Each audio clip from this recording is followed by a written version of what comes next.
phenomenon of bending of path of light while traveling from one medium to another medium is known as refraction of light. भाई light का refraction क्या है ना बच्चों? Refraction of light क्या है, समझते हैं इस चीज को? रिफ्रैक्शन, देखो अगर मान के चलो कि यहाँ पे ये ऐसे मान के चलो कि पानी है यहाँ पे, ठीक है। अब अगर लाइट इंटर करती है ऐसे, ठीक है, लाइट ऐसे इंटर करती है, ठीक है ना बच्चों, तो ये अपने पाथ से ना डेविएट हो जाएगी या अपने पाथ से बेंड हो जाएगी। इसका लाइट का बेंड क्या हो जाएगा? पाथ बेंड हो जाएगा। और यहां पे ये ऐसे हो जाएगा,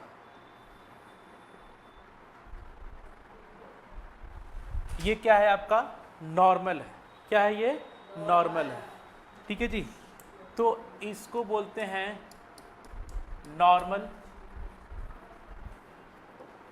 इसको क्या बोलते हैं? नॉर्मल। इसको क्या बोलेंगे? Incident raise.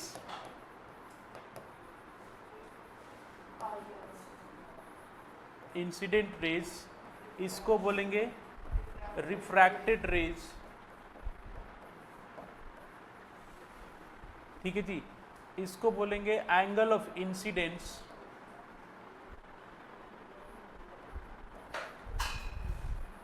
Angle of incidence. इसको बोलेंगे एंगल ऑफ रिफ्रैक्शन। और यहां पे एक बहुत ही इमेजिनरी लाइन बनेगा, यहां पे इमेजिनरी लाइन बनेगा ऐसे। हाँ जी, ये इमेजिनरी लाइन जो है दो मीडियम को सेपरेट करता है। देखो इधर ये जो लाइन है ना, दो मीडियम को सेपरेट करता है। ऊपर एयर है और नीचे क्या है? वाटर है, ठीक है जी। ऊपर एयर, नीचे वाटर, ठीक है। तो इस लाइन को बोला जाता है face of, interface of media. अब रियलिटी में होता क्या है कि जब भी कोई रिफ्रैक्शन होगा तो सारी की सारी लाइट ना रिफ्रैक्ट नहीं हो जाती है, कुछ रिफ्लेक्ट भी होती है और कुछ रिफ्रैक्ट होती हैं। ये रियलिटी में कैसे हुआ होगा? तो ऐसे, ठीक है ना, कुछ पार्ट जो है रिफ्लेक्ट हो जाएगा, इसका कुछ पार्ट क्या हो जाएगा? यहां से रिफ्लेक्ट हो जाएगा ऐसे, और कुछ पार्ट जो है इसका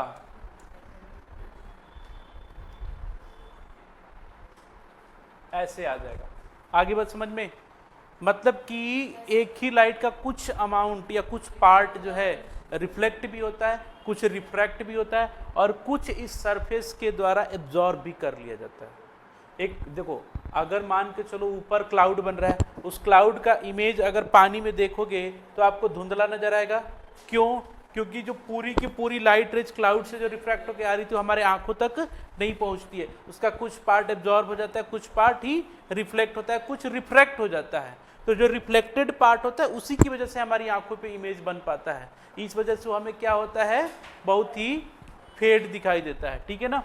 तो ये आपका है, ये आपका है रिफ्लेक्टेड रेज, ये है आपका रिफ्रैक्टेड रेज, और ये है आपका इंसिडेंट रेज। आ रही बात समझ में? चलिए ये फिगर बना लीजिए, फिर आगे बढ़ते हैं। रेयरर एंड डेंसर मीडियम, ठीक है।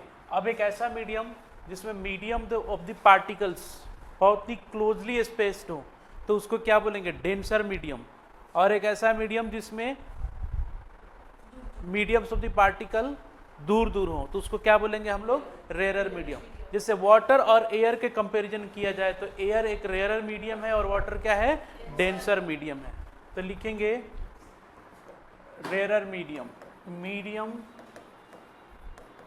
in which particles are not closely spaced, denser medium, medium in which particles are closely spaced. For example, air is comparatively rarer medium than water. Water के comparison में ये क्या है, एक rare medium है. Air क्या है, रेयर मीडियम. किसके कंपैरिजन में, वाटर के कंपैरिजन में. अब मान के चलो ऊपर हमने रेयर डेंसर, यहाँ पे डेंसर और यहाँ पे रेयरर कर दिया हमने.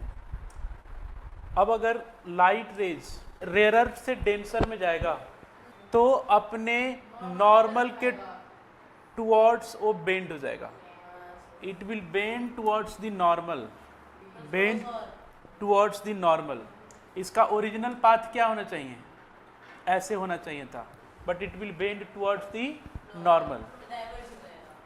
लेकिन जब वो डेंसर से रेयरर में जाएगा, इसका ओरिजिनल पाथ कैसा होना चाहिए था, ऐसा होना चाहिए था.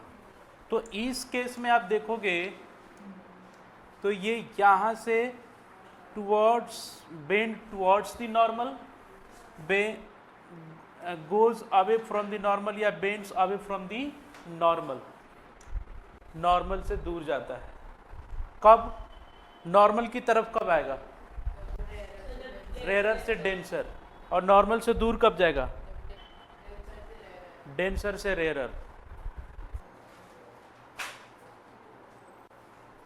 चलिए आगे बढ़ते हैं. Condition for no refraction. Refraction कब नहीं होगा, तो एक तो हो कि रिफ्रैक्टिव इंडेक्स, दो अलग अलग medium with same refractive index हो. ठीक है ना. तो पहला केस ले लेते हैं. When refractive index of two different mediums are same, then light goes undeviated. यहाँ पे दो मीडियम है, मीडियम 1, मीडियम 2. इसका है रिफ्रैक्टिव इंडेक्स n2, इसका है रिफ्रैक्टिव इंडेक्स 1. ठीक है. When n1 equals to n2, refractive index मैं अभी बताऊंगा आप लोगों को. तो इस केस में क्या होगा, लाइट रेज जो है अनडेविएटेड चला जाएगा, no deviations in the path of light. दूसरा केस ये बन सकता है when light rays incident normally. So जैसे देखिए ये दिस इज नॉर्मल. अब लाइट जो इंसिडेंट रेज है ना बच्चों, देखो अब इंसिडेंट रेज इधर से नहीं आ रहा ना, इधर से. वो कहाँ से आ रहा है, बिल्कुल नॉर्मल के टुवर्ड्स वो आ रहा है. ठीक है.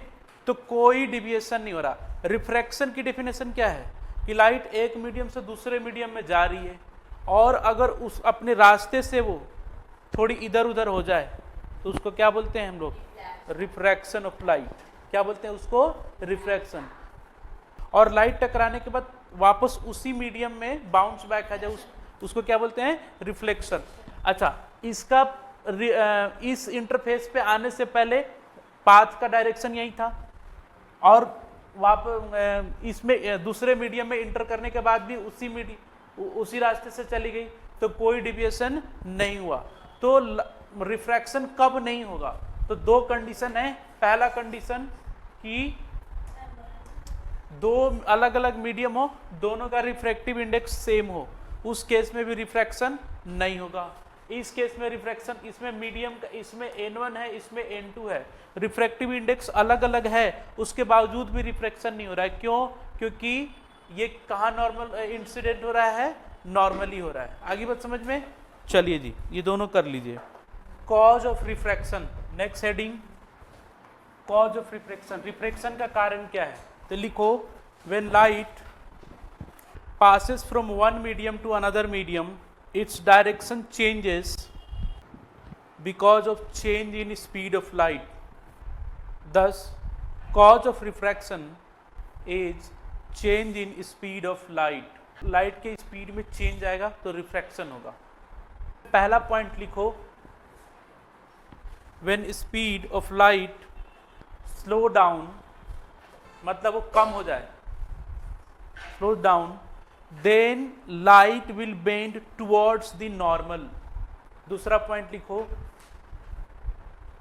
When speed of a light get increased, speed of light get increased, then it will bend away from the normal. तीसरा point, if speed of light remains same, then there is no change in path of light. Note करके point, क्या कोई ऐसा condition हो सकता है क्या? एक बात समझो, जब भी लाइट की स्पीड चेंज होगी तो उसके पाथ में चेंज आएगा, मतलब रिफ्रैक्शन तो होगा, लेकिन क्या कोई ऐसा केस हो सकता है कि स्पीड की लाइट चेंज हो लेकिन फिर भी रिफ्रैक्शन ना हो? Normal incidence, in case of normal incidence light की स्पीड चेंज तो होती है लेकिन फिर भी उसके पाथ में कोई चेंज नहीं आता है। तो उसके लिए हम लिखेंगे, in case of normal incidence speed of light changes but direction of light does not change. हरी बात समझ में? लाइट का डायरेक्शन चेंज नहीं होता है। ठीक है, अगला हेडिंग दीजिए, लॉ ऑफ रिफ्रैक्शन। पहला लॉ लिखो, incident rays comma refracted rays comma normal all lies in same plane. दूसरा लिखिए, whenever light goes from one medium to another medium, frequencies of the light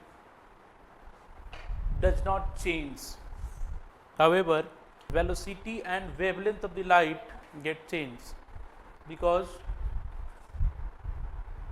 frequency depends on source of light. जैसे मान के चलो कि आपने यहाँ पे एक टॉर्च जला दिया, ठीक है ना, और यहाँ पे आपने मान के चलो कि ट्यूबलाइट, और ये सन रेज है, सन रेज है, और ये किसी स्टार्स की वजह से रेज है। तो मान के चलो मेरे पास 4 तरह की रेज है। आगे बात समझ में? तो इसकी फ्रीक्वेंसी फिक्स होगी, इसकी फिक्स होगी, इसकी अपनी फिक्स होगी, इसकी अपनी फिक्स होगी, ये बदलने वाला नहीं है। अब ये सनरेज जो है, अब इससे कोई सा भी अब लाइट रेज अगर चलता है सनरेज से, तो उसकी फ्रीक्वेंसी क्या होगी? फिक्स होगी। अब वो चाहे इस मीडियम पे आए और इस मीडियम पे आने के बाद ऐसे चला जाए, तब भी कोई फर्क नहीं पड़ता। क्यों नहीं पड़ता बच्चों? क्योंकि इस लाइट रेज का जो सोर्स है ना, वो फिक्स है कि वो कहाँ से निकला है। जब तक लाइट रेज का सोर्स चेंज नहीं होगा तब तक उसकी फ्रीक्वेंसी चेंज नहीं होगी। फ्रीक्वेंसी तभी चेंज होती है जब लाइट रेज का सोर्स चेंज होता है। आ रही बात समझ में? इसीलिए फ्रीक्वेंसी चेंज नहीं होती, लेकिन वेवलेंथ और स्पीड बदलता है, वेवलेंथ और स्पीड बदलता है ना? क्यों? क्योंकि वेवलेंथ इक्वल्स टू क्या होता है? v अपॉन, है ना, v अपॉन न्यू, है ना, वो साउंड में भी हमने पढ़ा है। तो वेवलेंथ और स्पीड बदलेगा बट फ्रीक्वेंसी नहीं बदलेगा। आगे बात समझ में? थर्ड लॉ देखते हैं। तो थर्ड लॉ ये कहता है, देखिए ये ऐसे एक इंटरफेस ऑफ द मीडिया है। इंटरफेस ऑफ द मीडिया समझते हो ना? एक ऐसी लाइन जो दो अलग अलग मीडियम को सेपरेट करती है, एयर और वाटर को जब सेपरेट करती है। ठीक है जी? तो मान के चलिए कि ये है आपका